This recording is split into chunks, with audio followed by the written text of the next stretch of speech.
This is an exciting material. All it is the boring old fly wire gauze, and it's been rusted, of course.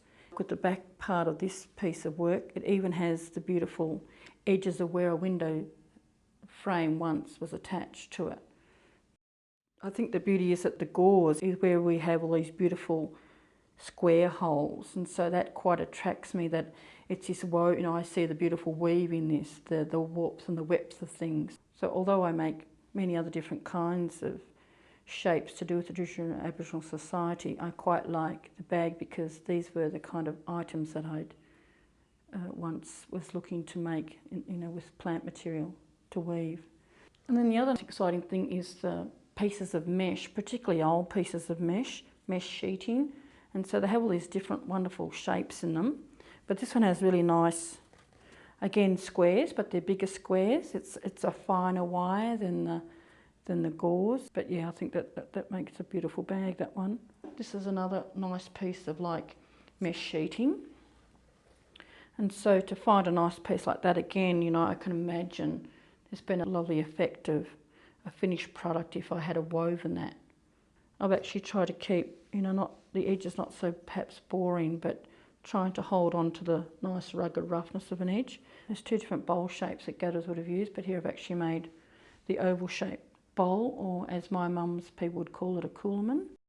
This is a nice piece to show, and also showing a different shape as well, that this is obviously not a coolamon, it's more of the bowl shape that you and I know. And so this is actually called a nal or a burl, and this actually grows as a clump on a tree. You see those big black kind of knobby clumps hanging off red gums in particular. And so if we thought that actually hung off me, the Aboriginal people would come along and cut that off me as a tree trunk, and they'd actually place hot coals inside this bowl to burn out all the rubbish inside. Burls and nals were quite often used as like storage bowls. Very heavy, so they're not the kind of thing you'd want to be carting around. Once there was a sheet of mesh, and how beautiful the patterns, have a wonderful like club kind of pattern that alternates with a circular pattern. It's a great find, and will I ever find another piece like that, I don't know. While being raised on the weekends out in the elements, out in the Malin near the river, our dad also allowed us to collect other kinds of things. For example, feathers. But we also had rules about that, like we weren't allowed to go and shoot a bird. But we tended to collect feathers that were blowing around. So I've had this great idea that although I quite like the rawness of the tins and the irons and the wires, I also thought that I could utilise them to add another element to the pieces that I was making. And so here we actually have a feather as a fringe on a bag, and this feather is actually of an emu feather. So gatherers successfully supply the whole family with 85% of the food.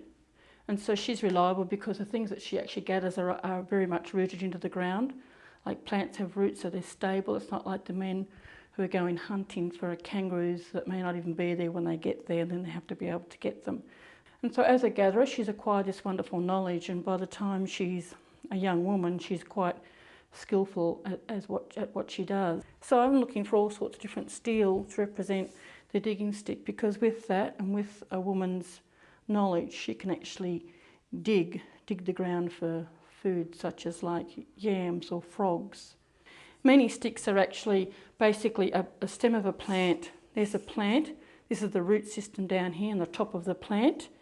And what will happen is people actually try to dig a little bit of the root system or the bulb of a root there and trim off at the top of the stem and place that stick upside down. And now we have that nice knobby part on the top, but that bit of knob gives actually weight and gives you that oomph in your stick. So women who are actually with a nice fine point on them actually dig, and they're actually basically loosening the ground.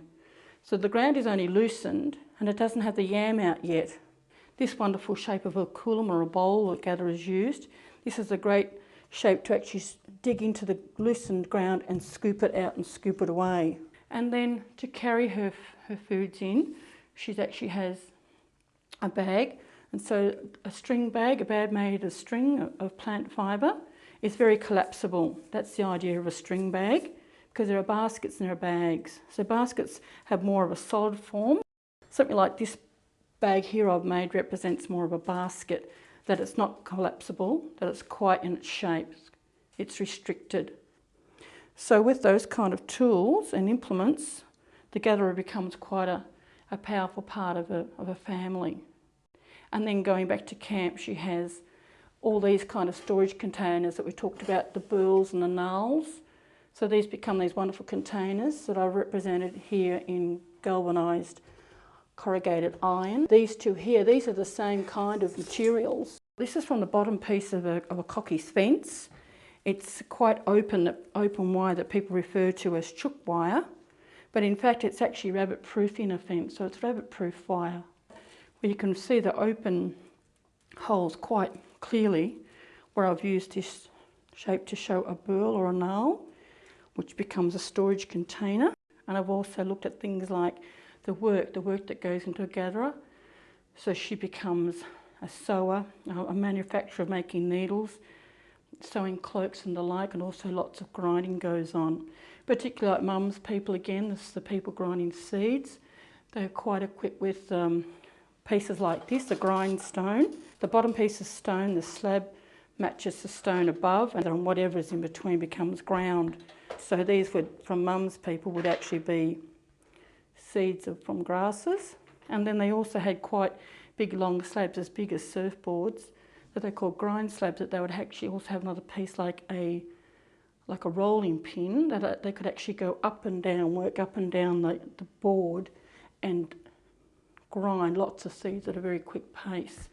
So you have to think about if you have tribes or groups, families or clans that may be 300 people, some might be 3,000 people, some clans may have 30,000 people, so a lot of hands, a lot of work, a lot of grinding.